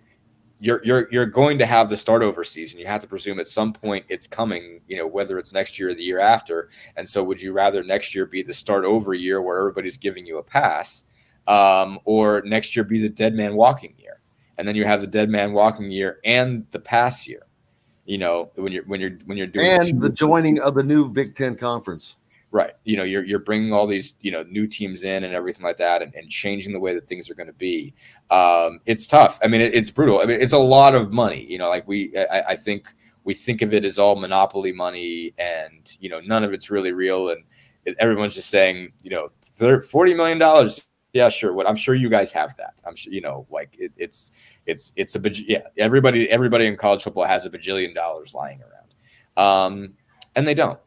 You know, I mean, some of these programs really, really do. And like Indiana doesn't have that kind of crazy money. It's got more money than we all think, and they're going to get crazy Big Ten money. You know, they continue to get crazy Big Ten money from TV contracts and all this kind of stuff. But, you know, it's still money. That's another thing. $20 million for somebody to do nothing. They are going to be spending a lot of money, but they're getting a lot of money, and they're going to get more money. So I'm not saying that this is still a wise thing to do, but it's also not like it's coming out of the student fund. No, I mean, it's still money that you are banking on for doing something else. Yes. And that could have gone somewhere else. Could have gone into facilities. Sure. Absolutely. I mean, it can always go somewhere. That you know, and obviously you're going to spread it out. I mean, you generally pay it over the time that you were going to pay the contract. You know, and maybe there might be mitigation in there too. And, you know, like there might be a situation. I don't think they end up having to pay Archie Miller all of that money because, you know, he goes to Rhode Island and he gets some of that mitigated. And so maybe you hope that, you know, Tom Allen, I don't know what's written in the contract. I don't have it in front of me, but I imagine there is something written in there that you can call up about mitigation. If he gets a, you know, equal caliber job, if he gets a defensive coordinator job someplace, that mitigates at least a little. You know, I mean, obviously that doesn't get it done. You know, if he's getting $1 million a year to be a defensive coordinator someplace, you know, when you're paying him 4 or 5 or 6 or whatever it is, you know, you're still paying a lot of that money on top of, but at least it mitigates it somewhat. And you can cut it down a little bit. And you know, presumably he'll take a year off because any coach who gets fired generally takes a year off, as you should. Go get yourself a TV job, you know, take it easy. Tom cannot do TV. He's not. They would have to, not because he's not good enough, They'd have to have him on a deal where they could slow him down. Yeah, yeah, exactly. Because the people are not going to understand him. He's hyped up when he's eating. I thought that about Crean. You just cut the caffeine out. You just cut the caffeine out. Take it down a notch. And I don't know that he does caffeine. That's the Oh, problem. he does. He does. Yeah. Oh no, Tom's a Mountain Dew guy. I had this conversation with him actually. So yeah, no, like Crean had specific stuff. Crean had like stuff he added powder that he put in his Dasani bottle. Oh, Crean, yeah, he was. And he had Diet Cokes in Gatorade jugs. You wouldn't even believe it. But Alan is a Mountain Dew guy. I asked him this. Oh my God! No wonder. Yeah. So, yeah. A couple other things before I let you go. Is Indiana running out of time to get where they need to get in football? Because everything's kind of starting to position itself. Now you've got to go out and get the right guy. Someone mentioned earlier they should have kept DeBoer, which of course that's not going to happen. But if they would have been quick thinkers, I would have tried all I could and said, hey, well, we've got to pay him whatever it takes to keep more than that head coaching job would have paid him. I don't think it would have kept him from going back to the West Coast. But no, they would have had to overthrow Allen. I mean, that's the only way they could have done it. They would have had to overthrow Tom Allen at a time when he just took them to a bowl game at 8-4. They would have had to be that cutthroat and say DeBoer is clearly the brains of this operation. This guy is, he is the guy, and like Indiana has never had neither Scott Dolson nor Fred Glass would have done that in a million years. Like, and I don't know that it's good business practice. And like it's altogether possible DeBoer would not have been as successful in Indiana as he's being in Washington. So, like they would have had to overthrow Tom Allen. Like, and so I don't know what AD would have done that. I know neither Fred nor Scott would have. And I agree with you. That's not something that Indiana's typically done. Yeah, and I respect both of those guys. That would have been a bad person thing to do. Honestly. And just like I'm still surprised that why Texas A&M did this at the timing, right after a win. They're going to a bowl game. I mentioned not because that should mean something of success, but because we've seen so many players now elect not to play in bowl games for their own reason. Well, hell, that just gives them all the more reason now. They're like, well, why the hell am I going to play in a bowl game? They could care less. Yeah, I think they just believe like maybe Ross Bjork doesn't like the guy. I don't know. One way or another, they just believe that they're capable of better, and they must have some kind of financial backing to be able to say that they can pull it off. Again, like I said, like there's more than just this, but Texas oil money is the only answer I've got. Is that there are enough donors out there that are annoyed, that came together and said, we don't think this is going anywhere. We have this. We can pay this buyout and we can pay the next guy. And here is a gigantic chunk of money and we want to fix this. And, I am blown away by people that have this much money to, and the first thing they think about is I want to spend it on college football. But, to each their own, man. And they have more money than I'll ever see in my lifetime. So, oh my God. I hate talking about it. This is an incredible stat. Not that I'm making this about Texas A&M, but 3 losses by a combined 16 points to Alabama, Ole Miss, both top 10 teams, and Tennessee, 6-4 record, and out the door you go. Yeah. I think there was more to it because this has been percolating all season. So I think there's more to that. My last question, where, if there was a change, I'm not saying there is, I'm thinking that there will be, but where would they go? And I know Indiana is not a program that has typically done anything before the end of the season, even though they're out of bowl eligibility. I don't know that they would do anything prior to the season's end, but I know that there's a lot that plays into that with the signing periods. Yeah, no, what would they do? I feel like one move that you saw it in basketball, so obviously they're going to get Mike Woodson. I wouldn't be shocked, and they did this. Tom Allen did this with assistants. I would not be shocked if they looked for somebody in the NFL. I feel like that is a potential move, and I don't know who that would be. Well, it would probably be an assistant coach that half of us have never heard of, just because there's so many good guys, good brains out there, and the NFL is now a young man's coaching league, and I don't mean that. It just seems like there's so many younger guys, although you still have the veterans there, and Pete Carroll and. Mike McDaniel skews the whole thing because he looks like the guy in IT, he just I feel like I've seen 30 guys that look just like Mike McDaniels, and the last thing that they're doing is coaching in the NFL. I feel like I know 20 guys like him, and they, mostly they're the guys who tell me that I have no idea what I'm doing with my computer and I can't get my email right. They just, nerdy looking dude who somehow walked in the door and he's got the Dolphins going in the playoffs and probably going to win the East and have a crack at it, playoff wise. And I'm not saying that makes everybody feel younger. And him and Staley and for the Chargers, these little skinny guys that came up as analysts, you're like, wow. And it's working. I mean, it is working. So you can't make fun because, the Dolphins are winning. Chargers are winning less, but some of these guys are really making it. So it makes the whole league feel younger, even though you still have the Belichicks out there and you still have all the other retreads that, take a job for 4 years and come back and do it again and do it again and do it again. So it feels, but yes, from an assistant standpoint, it is a younger man's game. They're promoting people fast. So you're obviously seeing a lot of guys that you saw play that are getting these jobs. Antonio Pierce just got out of the league and he's, interim head coach in Vegas. So, it does seem to be, they're trusting younger guys, faster. Guys that aren't far out of the league are being trusted to be coaches quicker than you would think. But yeah, I mean, I would not be surprised if they look in that way and that's the way that they can sell it. I mean, they got to find something they can sell, and it's not easy. It's just not easy for Indiana. You don't have an alumni, base that you can look back at. I mean, someone said Antoine Randall. I wouldn't be shocked. It wouldn't blow my mind. It seems like he's lot. Coaching at Detroit. I think he seems like a lot. He hasn't done anything like it yet. I mean, it wouldn't, I would be surprised. It's a dark horse for sure. What about Mark Hagan? What's that? Mark Hagan.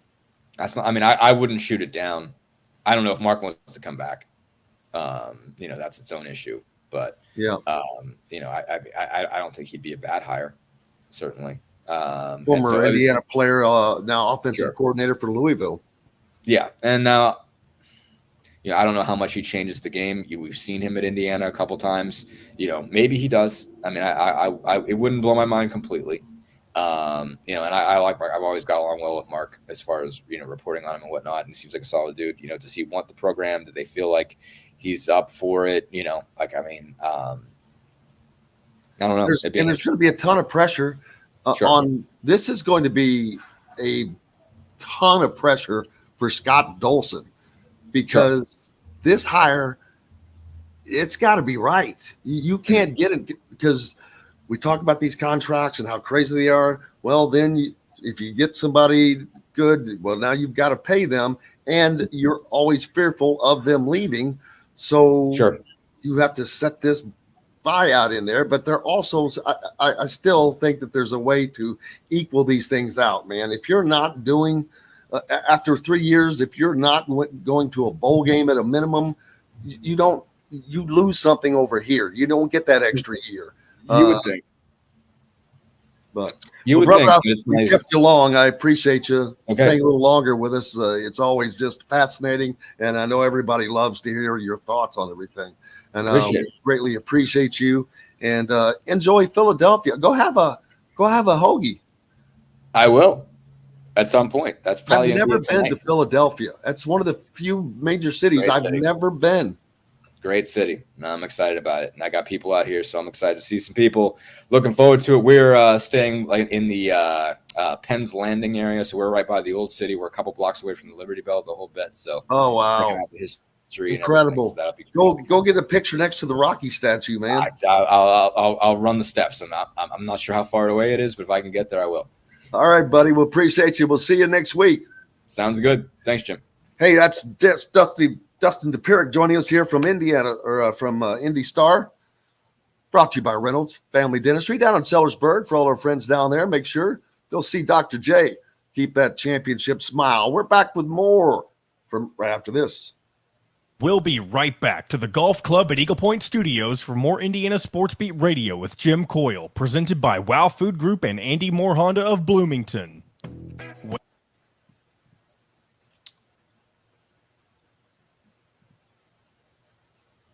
Is this solo the rest of the way? It is. It is. Damn it. What happened to, I thought we had one of the Purdue guys on Mondays.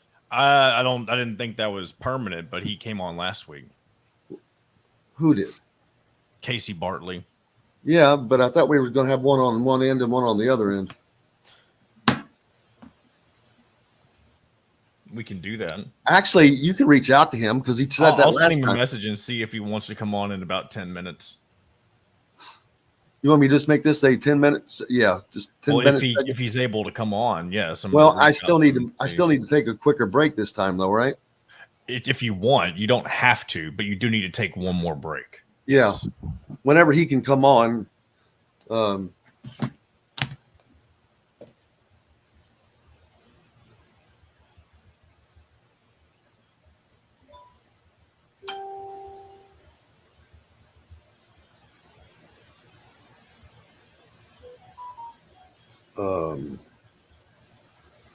Man, IU basketball is not.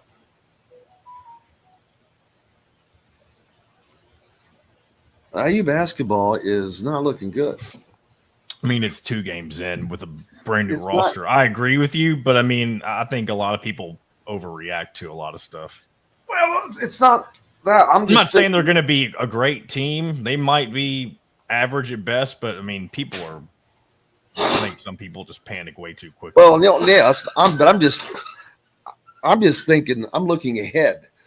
They do not have a veteran post presence.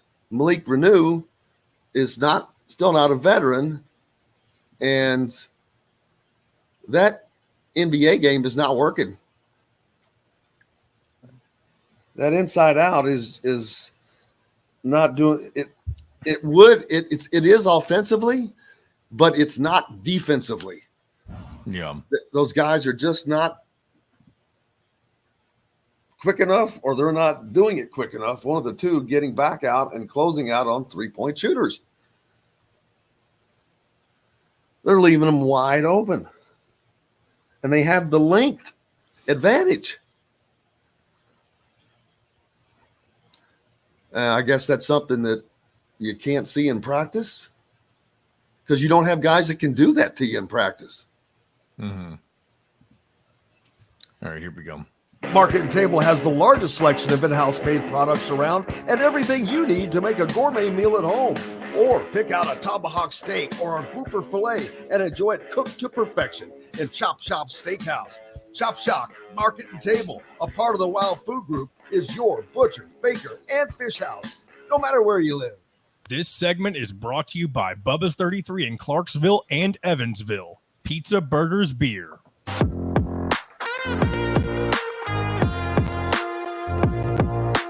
Now back to the Golf Club at Eagle Point Studios for more Indiana Sports Beat Radio with Jim Coyle, presented by Wow Food Group and Andy Moore Honda of Bloomington. Welcome back, Indiana Sports Beat Radio here on this Monday. I thank you for joining us, November 13th. You know, something I meant to also bring up with Dustin when he was with us. We were talking about buyouts and all of that. John Boy, do you know what Kalen DeBoer's buyout is? I don't. $12 million. Really? That's it? $12 million. Talk about smart contracting at the University of Washington. Well, yeah, and they have the money to keep him, and they are probably going to do everything possible to keep him. They may give him an extension. I'm sure he'll get a contract extension if he just got he makes one. a college football playoff. He's had one that takes him through 2028. but the buyout is $12 million. So his name was mentioned, after Jimbo Fisher was fired, but that's not in his. He's not a Texas guy. He's not his style is not SEC style. So I don't see him ending up there. I don't know that I see him. I mean, you got to remember, but Mike Leach went from Texas Tech to Washington State to Mississippi State before he passed. Well, yes, but he didn't get a chance to do.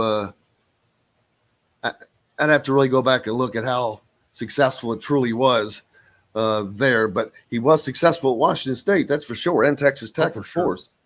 And I kind of agree with you, though. I don't see Kalen DeBoer jumping ship from Washington just yet. The only reason that he might, if he really just wanted a better job, if that came available, would be the fact that he's not going to have Michael Penix next year. And he would have reason to go ahead and leave while his prized possession for the past couple of seasons would be unavailable. But it would have to be a big job. Yes, absolutely. It would take a major job like that to get him. Other than that, he's not going anywhere. I don't know. I don't cover Washington, so I don't know what they have in the offing as far as man up next for quarterback there. But it's he's already being paid well, and I think he may be happy there. He may be happy in Washington. He loves it. There's nothing not to love. It's beautiful. It is seriously a beautiful place to live, and they love their football. So, yeah, I don't see him going anywhere. It's going to be interesting who Texas A&M gets, but the funny thing is the list of potential candidates, that's just something somebody makes up. They're potential just for no reason. I saw Lane Kiffin on there, and that would be a possibility because he has shown a penchant for moving schools. I mean, how many different schools? He's Raiders, which is not a school, of course, but Tennessee. Of course, he's at Ole Miss now.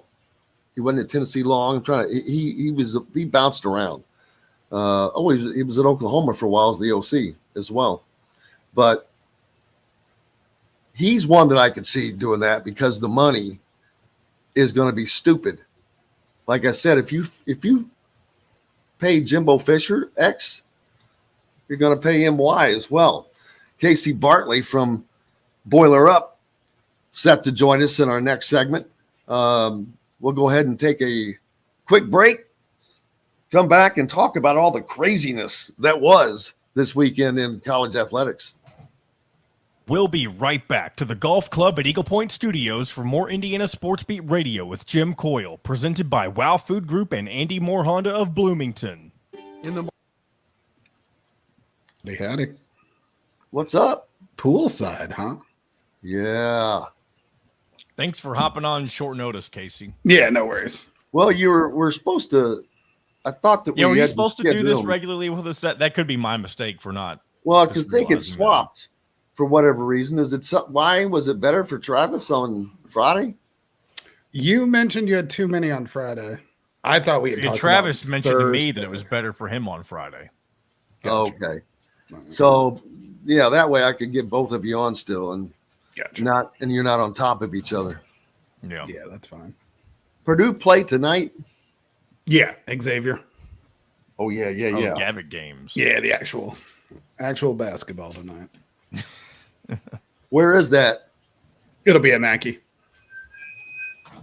Is this the final iteration of the Gavitt games? Yes. They didn't renew that, did they? Last one, yep. I went to in the Indiana at Xavier game last year.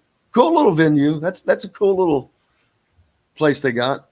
Is it? Yeah, I've driven through Xavier, but I've not been to the actual. Is it still the Cintas Center? Is that what it's called? It sounds right. I don't know, but I lost my Beats earbuds there. Guarantee you some janitors swept them up because my case fell and I saw the case or someone handed it back to me and I didn't even think to look inside of it because every time they fall they go flying and it wasn't open when I got it. Yeah. The AirPods have a nice hot cold feature that you can literally walk around and it getting closer and it tells you how far away they are. Wow. Yeah.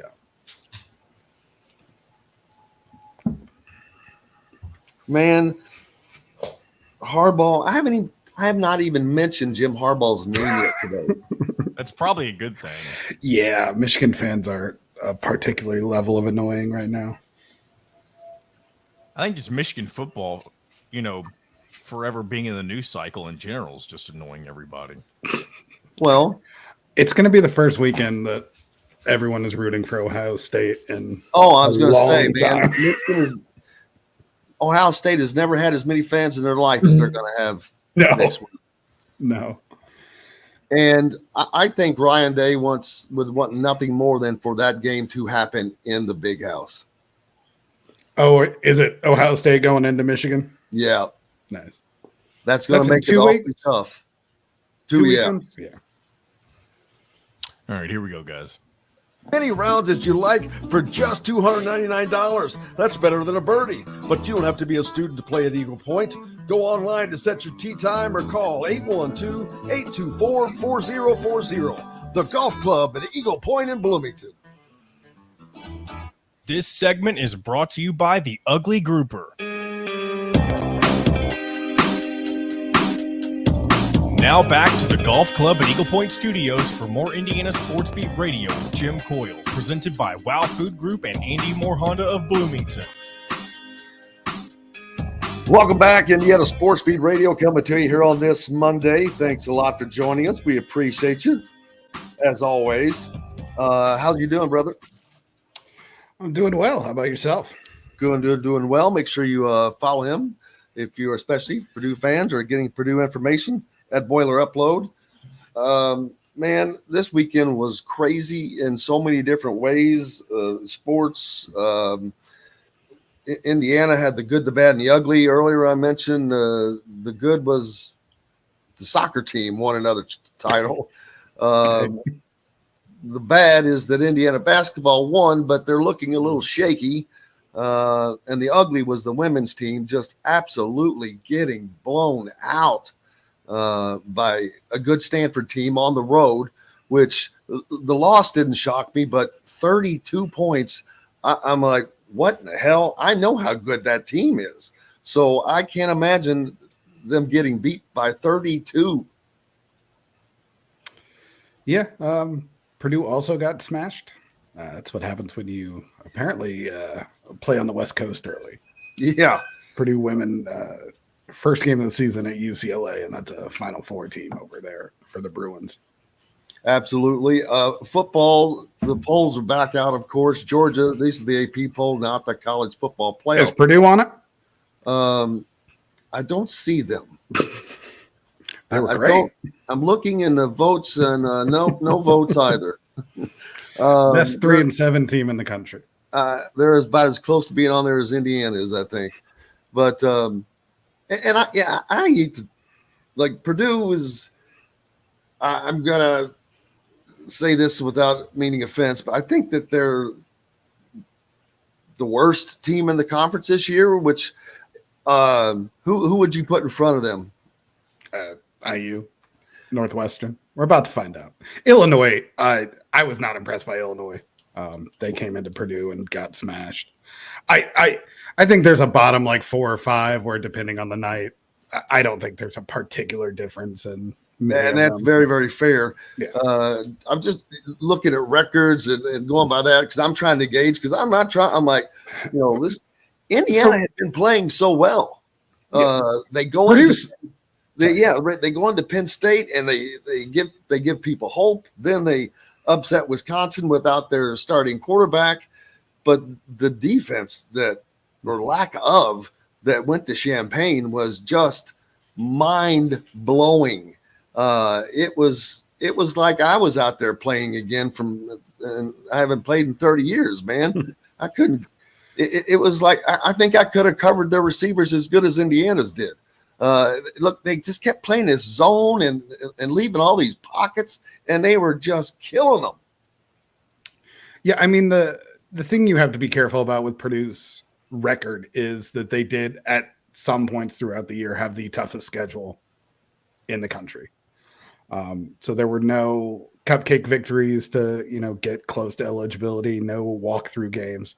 One of the worst teams they played was Virginia Tech on the road. So that definitely. Yeah, we remember that, or we talked about early on the schedule that they had, and that it should bode them well. The Big Ten. It did not bode them well. No. Well, the Big Ten West just is a weird thing this year. Iowa winning 17-10, or no? Was it? I forget the score. John told me earlier, but what was sounds like an Iowa score? But I think it was lower than that. What about the Colts game? Yes. No. Iowa. Iowa was 22-0 with Rutgers. But I bet that was still the under. Yeah, the under was 29. But how good is that defense, though? They've got to be pretty damn good. I mean, Rutgers is not, a top team, but they're good enough to beat teams, and they have some semblance of success offensively. To just get shut down, they've got a good and they did the same thing to Minnesota, just not quite enough. They couldn't score any damn points, and that's Iowa's problem. Hell, they can't score, and that will carry you so far. But man, when you start getting up in talent, Iowa's going to get beat by the first good team they play, I think. Yeah, I mean, it's always weird when the start of your season is based around your offensive coordinator having an actual number in his contract that your team has to reach. I mean, it's literally, nepotism, and they're like, how can we put into a contract to get rid of him this year? And then what was it, 3 weeks ago that the AD said, hey, by the way, we're not bringing you back. Yep. The decision is made. Not great vibes. So that's why I'm less discouraged by Purdue. I think everyone that paid attention knew there was a talent deficit that Braum left them, new coach. But Walter's ability to get in some talent, get in Hudson Card, I think there's some good things you can take away from this year. Obviously, you're never going to be thrilled about not being bowl eligible when it only takes 6 wins. But that's another thing where it's just a bad concurrence of loss of talent, new regime, and this awful schedule that has not even one easy win on it. And that makes it really tough to build that kind of momentum just on the win-loss record. Yeah, if Indiana had bought Louisville's game out a year ago, they started making bowl eligibility. But that's another day. Boy, the story from the Big Ten: Jim Harbaugh getting suspended. Oh, and the Michigan fans are just going ballistic. The lawmakers up there, and it cracks me up. And it's all their complaint is, well, you can't punish us for breaking the rules. The dichotomy between a great coach, his ability to be in control of everything, to mold an entire university around his presence, and then have no idea of any scandal ever happening on campus is just, it's really impressive. And Bob Knight, it's Bob Knight. Yeah, yeah. It's the amount of twisting that the Michigan fans, the Michigan lawmakers, we're 3 Michigan judges in now on trying to hold this, I think, in court. Obviously there's a cognitive dissonance between, you wouldn't do these things if you thought it was the most awful thing in the world. So you're not going to, at the end of it, be like, oh yeah, you're right, we were wrong. But it's sports. It's not life or death. The only thing that makes it mean anything is we all agree to these same principles and rules. And everyone agrees. Everyone takes money off the thing that we are not going to send advanced scouts to games. It's not that hard not to do. I don't attend every Michigan opponent game. It's not hard to do. Yeah, and these are just hard and fast rules. And I'm so sick and tired of hearing people say, well, they're all doing it. I'm like, no, right. They're exchanging information. I said, There is a freaking difference. Trust me, if it wasn't, they wouldn't be doing what they were doing if it wasn't a difference. And it goes so, I mean, they had a a spreadsheet that they at first wouldn't even turn over to them and finally was able to get the spreadsheet that they had showing how massive that was. But that'll be settled 2 weeks from now, and that will have to be the most watched. Oh, here's a question. Did Bill Belichick, was it him doing the Spygate at Patriots, or did Brady bring that over from Michigan? Maybe it wasn't Belichick. Maybe this has been going on for a long time. Oh my. That is a great point to point out. Tom Brady connected to both of the biggest football scandals of the last decade. Yep. Wow. The balls, the cameras at practice, all of it. It's just Michigan needs to be gone. Well, and I've not heard talk of them trying to flex their muscles and say, well, we're going to leave the Big Ten. Apparently their regents talked about it. I think that's just power talking. Power talking. First of all, it would not be the smartest move for several reasons. But I don't expect that they'll see that. But it depends on how this can all be settled by Ryan Day and the Buckeyes beating them in Ann Arbor. And there's no way that they can use Harbaugh being on the damn sideline or not as an excuse. Oh, they will. Well, of course they will. But he wasn't on the sideline for the first 3 games either. So that's the thing. Like, we're literally in the same season that he's already been suspended. There's not many games in college football, and he's been suspended for 3 of them already. Half the season. Like, how much leash does he get? I think that will he be here next year?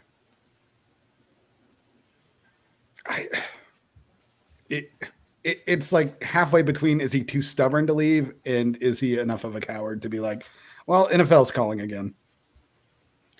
I think he's going to leave NFL, maybe. Would be where I would lean, but that's not going on anything. Just no one likes to have to sit in their own mess if they don't have to. Then what if, all right, Michigan beats Ohio State. Mm-hmm. They'll end up playing Iowa, and they'll win by 40. Yeah, I was going to say it'd be shocking if they don't win 44 to nothing against them. And then, of course, the college football playoffs will come calling. With Ohio State at number 1, if they lose a close game to Michigan, will they drop them out of the top 4? Oh. I think that depends on one thing. Yeah. Washington and Oregon will probably meet for the Pac-12 championship. Right. If Oregon wins, I don't know that they get in, although they more than deserve because they're one of the absolute best teams in the country, barely losing to Washington the first time. And if they beat them a second time and have the Pac-12 championship, that would put them at 12-1, but they'd have a loss. But that Ohio State thing with them being number 1, I'm like, will they move them up? It's a road loss against what would be an undefeated first or second team. So it's hard to argue that they don't deserve it. Then again, is there Ohio State are we tired of seeing them lose in the playoffs? Well, let me tell you, if they put Michigan and Ohio State in and Washington or Oregon doesn't get in, that will be. So here, I guess the issue would be, I mean, if it's Washington, is anyone going to care? It's not like there's a Pac-12 to get mad at. Oh, it's going in the future. I of course, I'm not saying fans or us don't care, but like, if you piss off the Big Ten, that's something. If you piss off the Pac-12. But this is the team that's coming to the Big Ten, and they'll be pissed off, and they'll be joining a league. Yeah, I guess they are. Yeah. So they would not be happy with things, and it's just going to be. You've got 1, 2, 3, 4, 5 teams that are still undefeated, 10-0. Right. Of course, Washington is one of those that could change.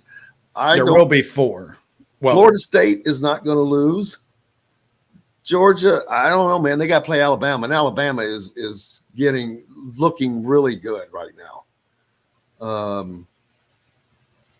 Boy, this is going to be why they did not just immediately adopt the 12-team playoff is beyond stupid, because there may not ever be a year where they need it more than this year. Yeah, I think it's very clear everyone is hoping that one of those 1 losses will be Michigan, and then no one will feel bad about leaving them out. I think that's the easy excuse out of all those teams. Yep. Let's see. Where are we on our breaks, John? We good? Yes, I said that earlier. Oh, not bad. College basketball for the weekend. I know Purdue coming up tonight with a game. Their first true game of the season, call it. The Dave Gavitt games commence there in Mackey. They'll be visited by the Xavier Musketeers and the brother of Lil Rhodey. Lil Rhodey's brother is coming to town, Sean. Yeah. And what is Xavier? I have not seen. What is Xavier expected to be like this year? So it's hard to know right now because they've brought 10 new guys over. They pretty much just have one guy that's playing that played last year, Desmond Claude, who's really good 6'6" wing that can score, leading them at 18.5 a game in their first 2 games. But they also haven't played anyone. They struggled in their first game with turnovers. They're a little 3-point happy at times, kind of settle for shots. They're big, they're athletic, but they also have 3 guys that were supposed to play for them that are out for the season, most likely already. So it is a transfer young team trying to gel, coming into, Mackey Arena against a team who did not have to gel. They have all the same guys still there. So it'll be a good early test. I mean, it's a Sean Miller team, so they'll be good. They'll be well coached. They're athletic. They're long. They like to play really fast. Their bigs really push in transition, and that's going to be a focus for Purdue this week. And I don't think they're an elite team, but they're easily a tournament team. They've got some talent. They've got some scoring 1 through 5 through the lineup. So it should be a fun contest. Absolutely looking forward to that. Indiana basketball right now is kind of searching for an offensive identity. I guess is the best thing to say. Mackenzie Mbako is not living up to what his own expectations are, I'm sure, much less what those of the fans are. He's coming in a little like deer in the headlights look. Did you? What were the expectations for the offense? Because that was you really replaced your entire offense from last year. Right. And I'm not saying that they should be top 10 team in the country, but I think people are just watching him play, and he is an extraordinarily good shooter. But that's not getting displayed much. But more than that, when it comes to Mike Woodson teams, it's about defense. And with these new faces, whether it's Kel'el Ware or Mackenzie Mbako, boy, they're just giving up 3-pointers like handing out candy at Halloween. They were raining down by teams that are quality, decent teams. Florida Gulf Coast shoots a lot of threes, but Don Fischer was on with us, and I think he said the Army put up 38 3-point shots yesterday. That's a mind-boggling amount. But when you're going to leave guys wide open, you're going to take as many shots as you can, and it's just Indiana's guys are not getting back out and closing out these 3-pointers. They're getting lost in the switches or something. I don't know, but they're going to have to learn to play a little tighter. They need to look like DBs out there. Connectivity is hard. It takes time, especially when you're replacing that many people. And I think, Tracy Jackson Davis, for whatever, as a basketball player, there are some faults to his game, but defensively, he covered up so many mistakes for that team last year. So just learning to play without someone like that can definitely be very, very tough. And you kind of got to get used to the college game and speed and all the talent around, even against teams that are not in the top 100. See, we've got to take a break. We've got a little more Show's coming. over. 1 minute. Oh, perfect. Dang. See, you guys go so fast, I can't even keep up with it. These Mondays and the different segments keep me on the switch. Casey Bartley from Boiler Upload. Cannot thank you enough. Look forward to it again. We'll see what happens with Purdue's game tonight against Xavier. Make sure you go to at Boiler Upload for a complete coverage there. Thank you, sir. We appreciate you. Yep. Appreciate you, Jim. Absolutely. And as well, a big thanks to Greg Rakestraw from the IST Sports Network, Don Fischer, of course, and Dustin Dopirak of the Indy Star. Thanks to all those guys. Looking forward to being back here tomorrow on the show with Mike DeCourcy and Chronic Hoosier, and we'll see what else we can swim up. And we've got plenty to talk about, continue to talk about the football situation and basketball and whatever else going on. You guys go out, have yourselves a great day. Thanks to John for keeping us between the white lines. Until then, I'm Jim Coyle. I will see you on the radio. Thanks for listening to Indiana Sports Beat Radio. Be sure to subscribe to our YouTube page for more clips and team coverage of Indiana basketball, football, and more. You can also find full episodes and tons of other content on thehoosier.com. We'll see you next time for another edition of Indiana Sports Beat Radio.